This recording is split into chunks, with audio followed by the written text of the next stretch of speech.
Hello, this is HP Compact DC7800 tower. I will show you how to install a graphic card into this PC. There is a clip on this panel. Pull this clip.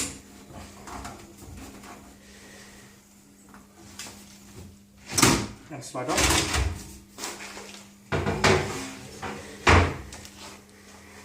Now you can see this is the PCI Express slot. Here you need to install a graphic card. There is two green clips on both ends.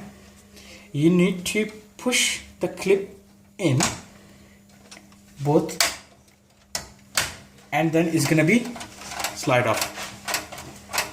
After that, this panel, you from the outside just push up. This is gonna come off. This is the graphic card. I'm going to install this. Now make sure this is open.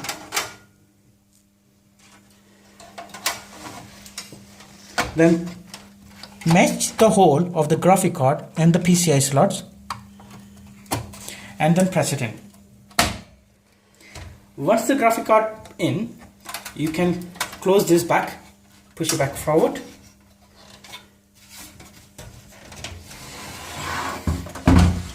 Now you can see from the back, this is the graphic card attached and is fitted in properly. Thank you for watching this video.